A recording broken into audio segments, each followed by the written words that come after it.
Welcome to Real Stories in Real Estate with your host, Denise Laframboise.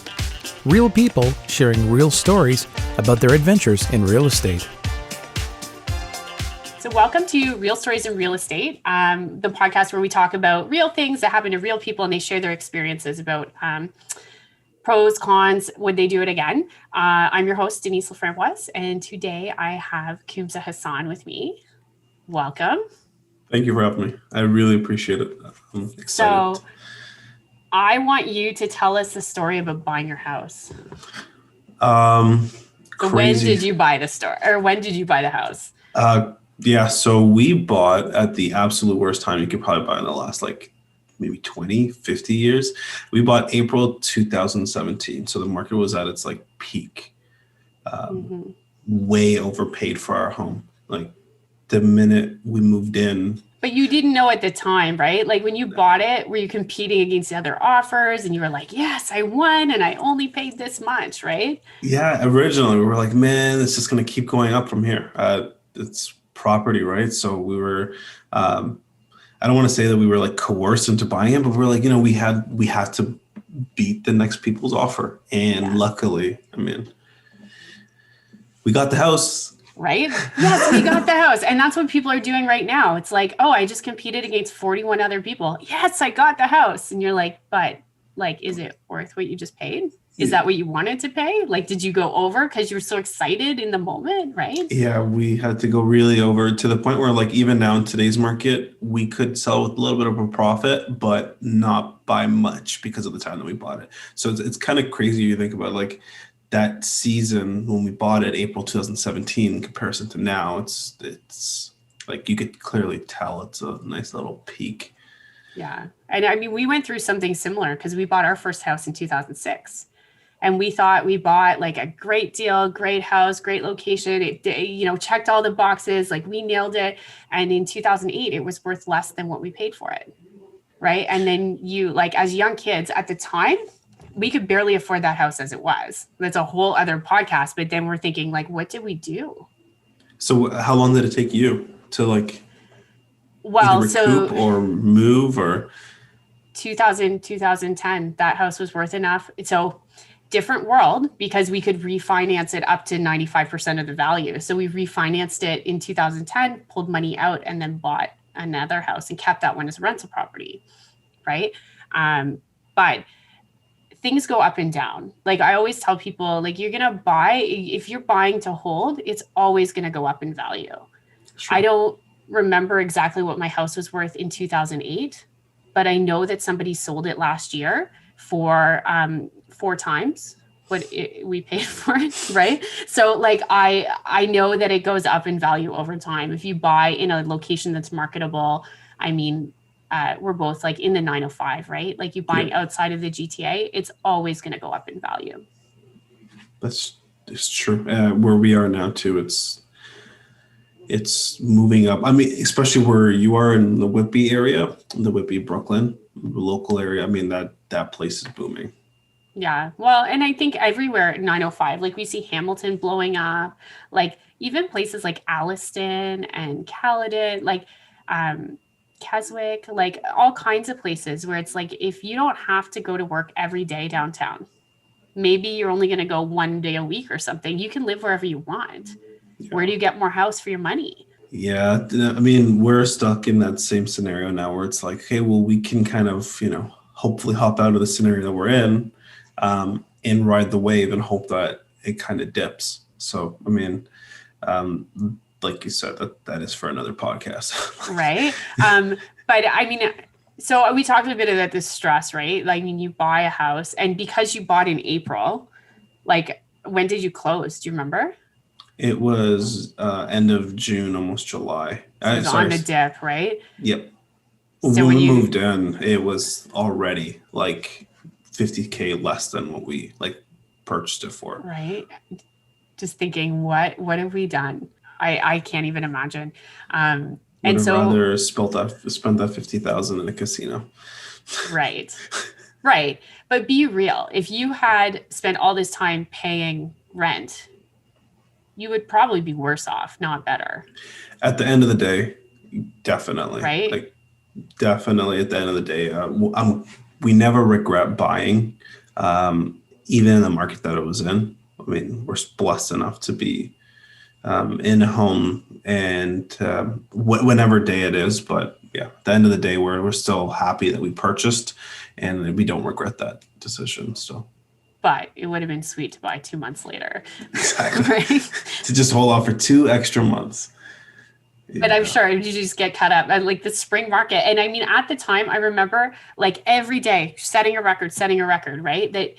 I'm sure that feeling of if we don't buy now, what's going to happen? We'll never get into the market. When will we ever be able to get back in the market? We'll have to buy a condo instead of a townhouse, right? We'll have to that stress and anxiety. I mean, we see it now with things going over 150, over 200, over asking.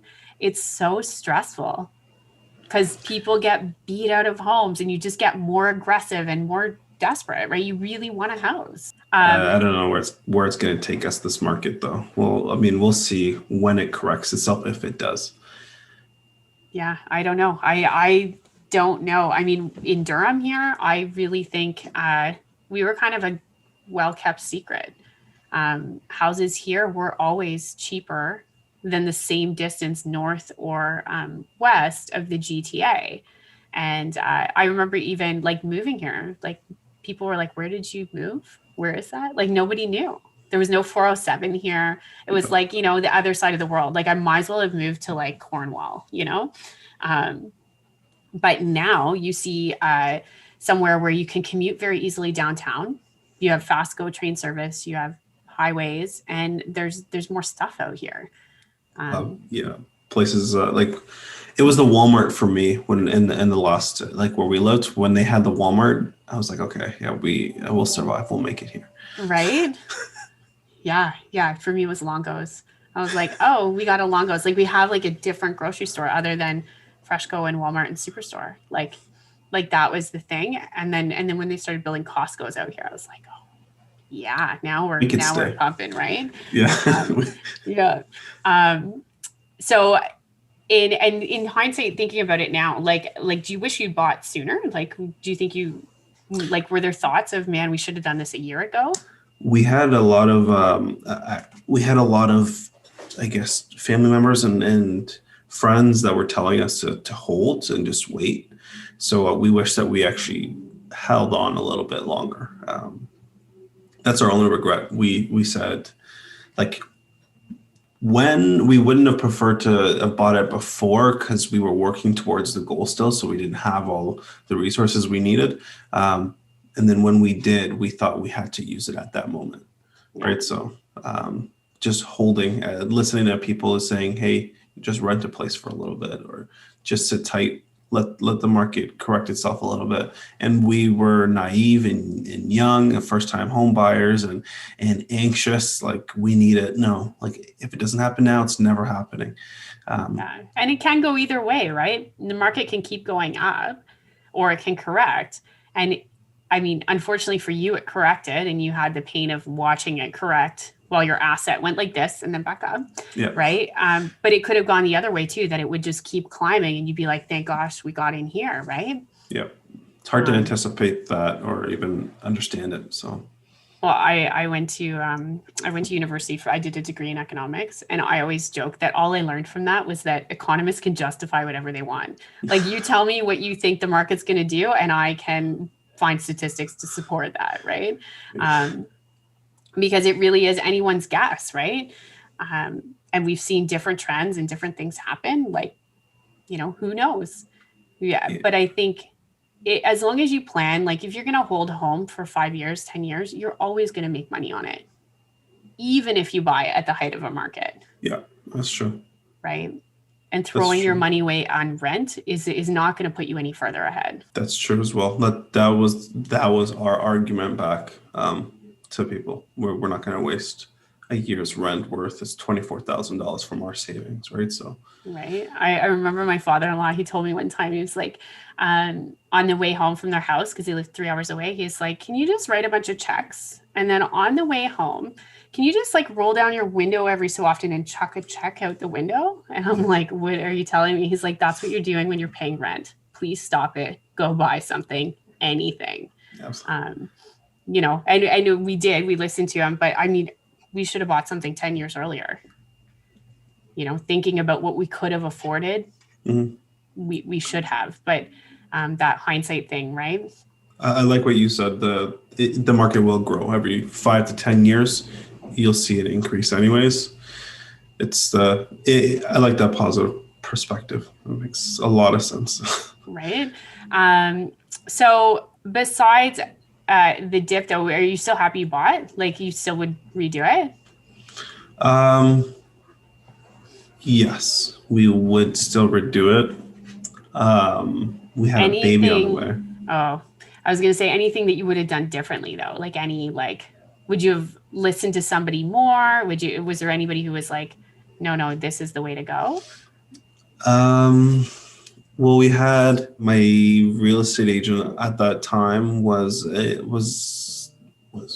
really telling us a lot, like, hey, just hold off a little bit.